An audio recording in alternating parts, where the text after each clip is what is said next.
This is Danny Frank for GNAT TV, and we're thrilled to have a well-known Broadway and theater actress with us today who is starring in a movie called Northern Borders, which is having its world premiere at the Village Picture Show in southern Vermont, in Manchester, Vermont. And Jessica Hecht, thank you so much for being with us this afternoon. Sure. And you have developed into one of the theater's most respected actresses, and I want to talk about your most recent success in The Assembled Parties, which recently concluded on Broadway. But first, since we're minutes away actually from the world premiere of Northern Borders and your role in it, what was your experience in filming this movie? It was filmed entirely in Vermont, and rather than going to a studio or being on a location in New York City somewhere, your experience in filming in Vermont? Oh, well, it was really kind of magical. I had only the perception of Vermont as being like Bennington, because I actually spent a tremendous amount of time in Williamstown and Pownell and Bennington, you know, that part of the Berkshires. So I envisioned all of Vermont to be that way. But Jay Craven is probably the, you know, sort of one of the most noted Vermont artists, who was the filmmaker, who was our filmmaker, and of course lives very far from that part of Vermont. He lives in St. Johnsbury, I guess. Way north. Way north. The northeast exactly. Northern Kingdom, I think they call it, right? Which is such a magnificent image of what that is. And as we traveled throughout more of Vermont, we didn't travel quite that far up, but we I really recognized that there was vast parts of it that were not in any way sort of commercial or populated the way Bennington is, and had this rural stillness that was really very profound. And so I just found it a very arresting sort of experience, just physically being in this very sort of stark part of Vermont that had a kind of silence to it. It was very powerful, and it's sort of part of the movie and part of a lot of his movies, I think. So I had quite an education.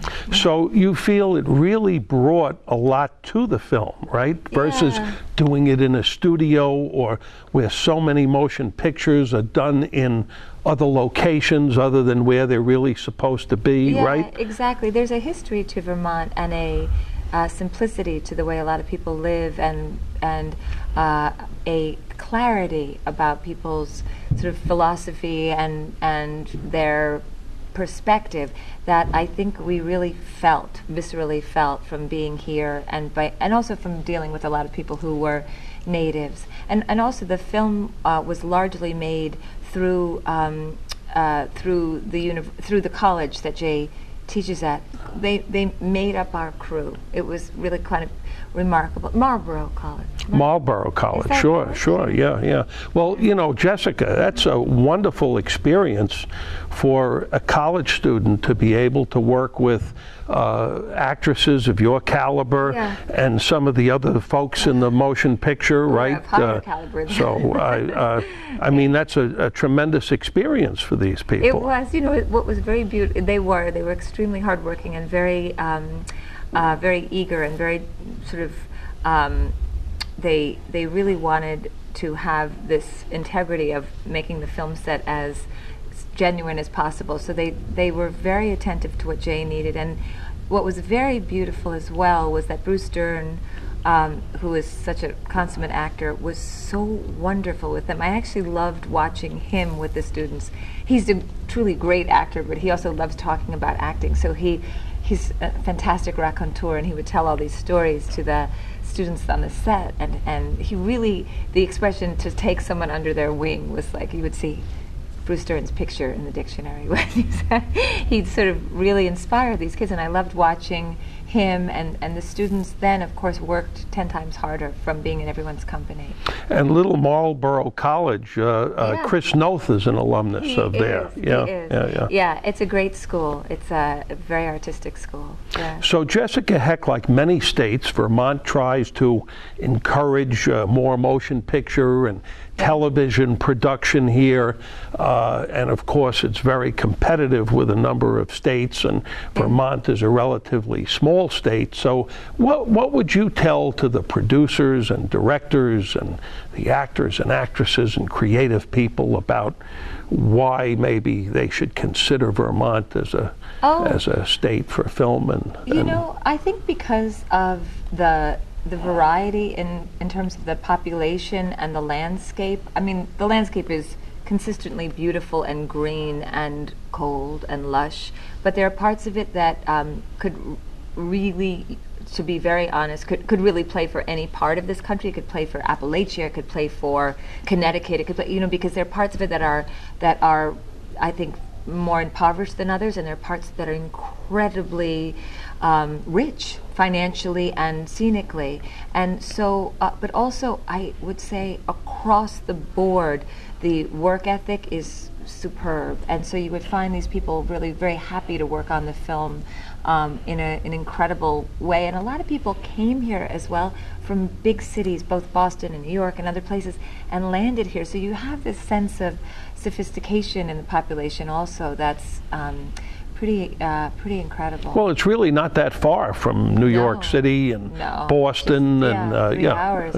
So, Jessica, describe for our viewers a little bit about the plot of Northern Borders and the meaning of the film, and of course it's based on a book by William Mosher, I think it is, right? Who's a well-known Vermont Howard Mosher. I'm sorry, who's a well-known Vermont writer. Right. So tell us a little bit about the film. It's I was just trying to explain it to my son in the car, my 12-year-old, that it's really a coming-of-age story about this boy who is sort of foisted upon his grandparents, who are very complicated,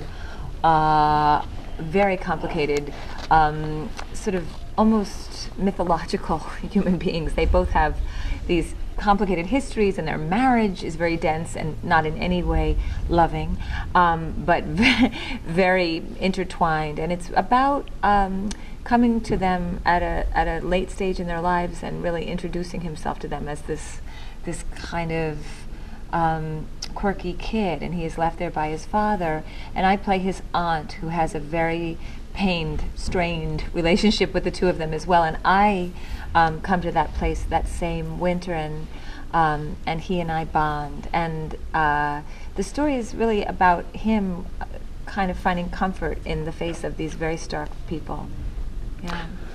Jessica Hecht, you have 4 or 5 other films, I believe, and shorts in different stages in production that are, I guess, in the can, so to speak, right? Yeah.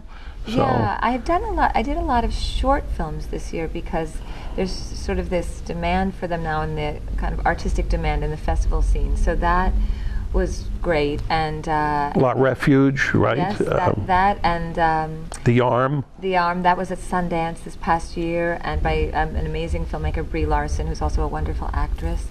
And Good Sister. Good Sister, yeah, that's traveling as well. That's also, I think, coming to some of these festivals, and those are all shorts, and they're made, they're made on the shoestring budget, and they're these great stories. And this year I was a judge at the Tribeca Film Festival for short films, and I never understood sort of the appeal of these films, and then I watched them and I recognized that in 7 minutes you can make somebody profoundly moved, which is incredibly difficult, seeing as we spend all this money on making a 2-hour, 2.5-hour film, and you can be just blank, but in 7 minutes you could actually bring someone to tears. Was kind of remarkable. It's more of a European tradition, but it's Space Cadet with Linda Agnello, who that was popular producer, right? Yeah, and that was at Tribeca Film Festival. Yeah. So, and The English Teacher, that's a full-length film, that's right? With Julianne Moore. Yeah. So, and you play the English teacher? Or, I play the principal of the principal. School. Okay. So, getting back to shorts for a minute, Do you feel that there's a future in shorts in terms of the industry and how they're used, and as an entertainment venue, are shorts the coming thing, maybe, a trend? Yeah, I think there is a trend, because I have a few friends who live in Europe, and both in Paris and Rome, and make shorts, and are always saying, yeah, we were at Cannes, we were at this, at Berlin, with these shorts, and they're these little pieces of art. They're films, of course, but there's something about them, making them, as I said, on a smaller budget, and the necessity for something to affect you in that amount of time. They're becoming very, very popular. And I was really impressed with, when I was on the panel at Tribeca, the number of very famous actors who were doing shorts and giving these fantastic performances. So yeah, I do think that there is. I do think that there is an interest in them right now. And obviously, you're an advocate of independent films. Oh, I mean, that seems to be growing all the more, right? Yes, as people go to these other cities, like we were talking about, or states coming to Vermont, these independent films are cropping up again, because there was a period when they weren't. It was difficult to make them, but now you can make a film for very little money with your iPhone, really. So there's a huge technology. Oh my God! Yeah. And as we're talking about Northern Borders, the world premiere, and we're talking about independence, let's put in a plug for the Village Picture Show, where we're sitting here, which is an independent theater. You know, one of the which is a dying breed, unfortunately. The independent theaters in America, the cinemas, right? And you know, I was listening to this great NPR report on all it takes to make these places survive is for you to go to the movies. Sure. Just go see a movie in the theater. That's all. It's just, if everybody tried to see, you know, 4 more movies a year, these places would survive. And there's a great theater in Williamstown that I thought, oh, it's a model for these, called Images. And then I was talking to Shelley, who owns the Village Picture Show here, and she is really turning it into a similar venue where you feel like it's a community. It's a place for you to go as a community, not only to see films, but talk about films and watch documentaries, which are really such a part of our education these days. So, Jessica Hecht, champion of independence, right? So Jessica, you're also visiting this region here because you did a reading of a new play at the Williamstown Theater Festival. Yeah, I've had a long history there. I've been there, coming there for 15 years. And I did a workshop of a play and then a reading of that same play by Jeffrey Hatcher of the Balzac novel, Cousin Bet.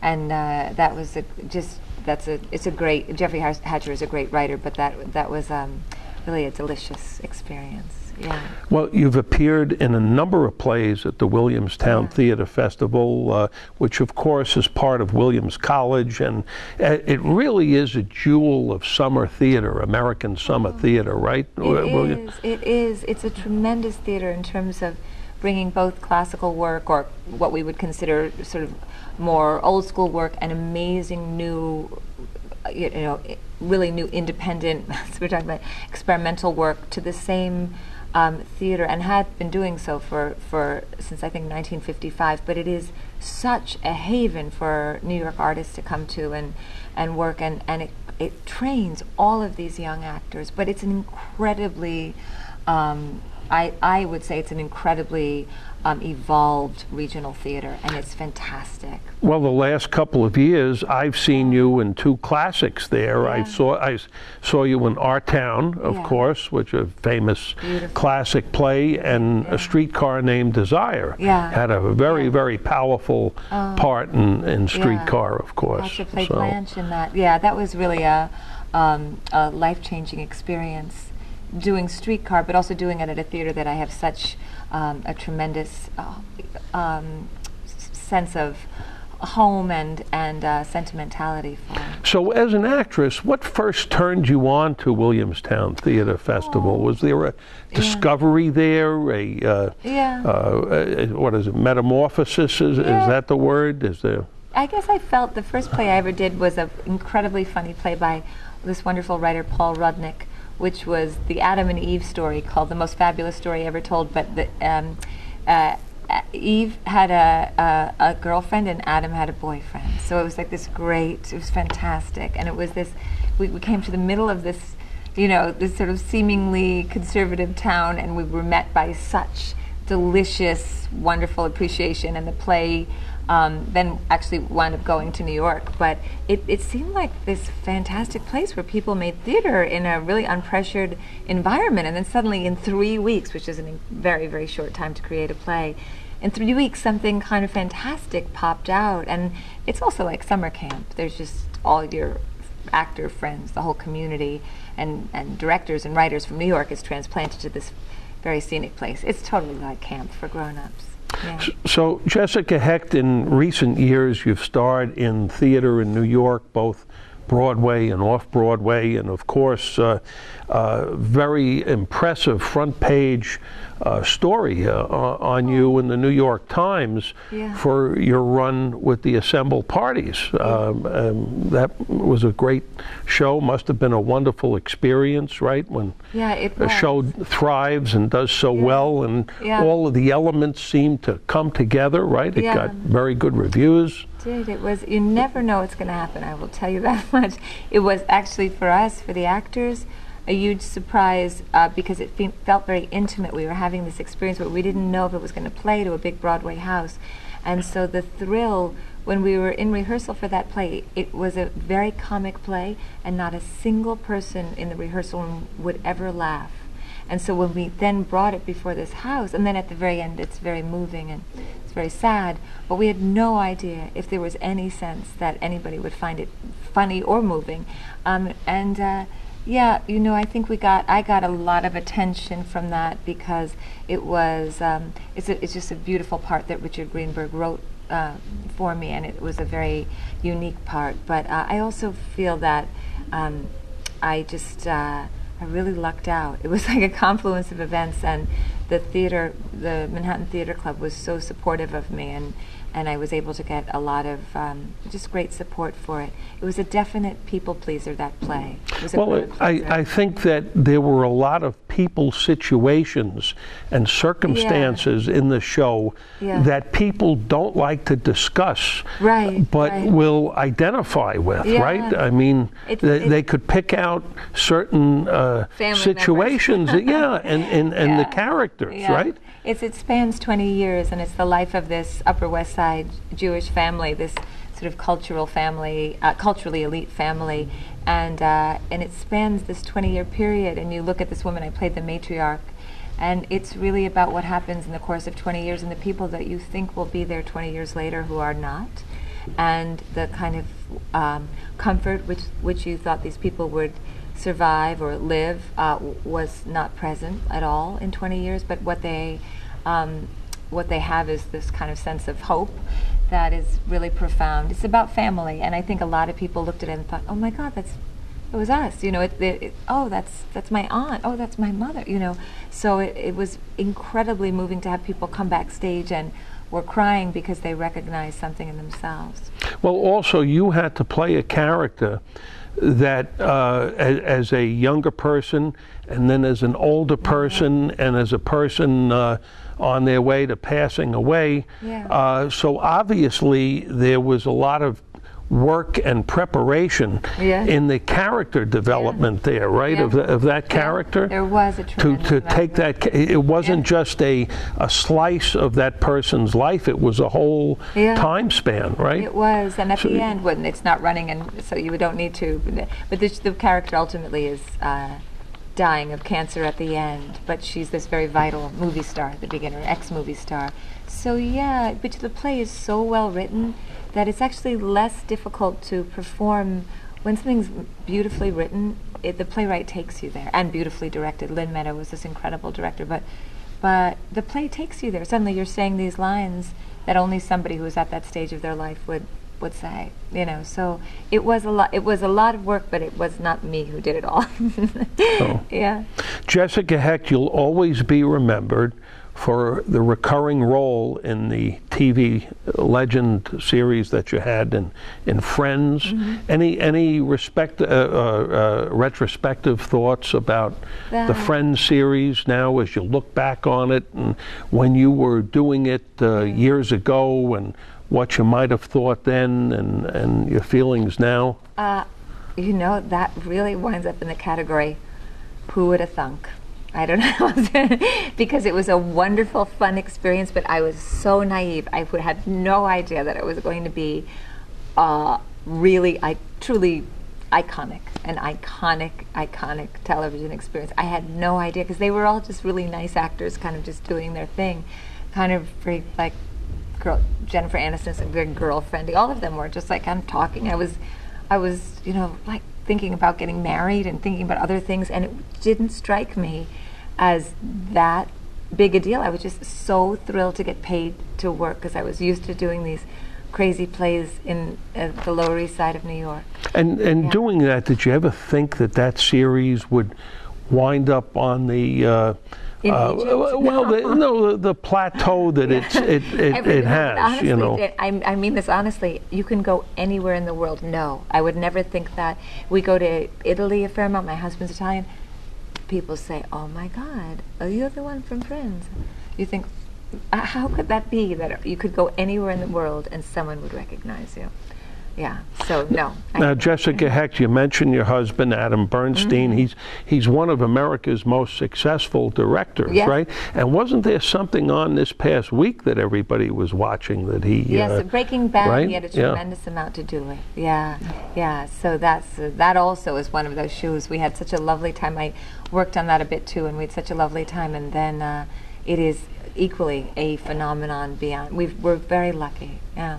In our remaining minute, Jessica Hecht, tell me about a part in a movie or a play that you want to undertake, but you haven't yet had that opportunity. What would you like to do? I would love to do another big Tennessee Williams play. There's really nothing else that goes through my mind but doing another great, I mean, there's many great plays I would love to do, but I would love to do Streetcar Named Desire or another great Tennessee Williams. Actually, Williamstown is the home of Tennessee. He did a lot of work there, so I would love to come back up here and do something of that scope.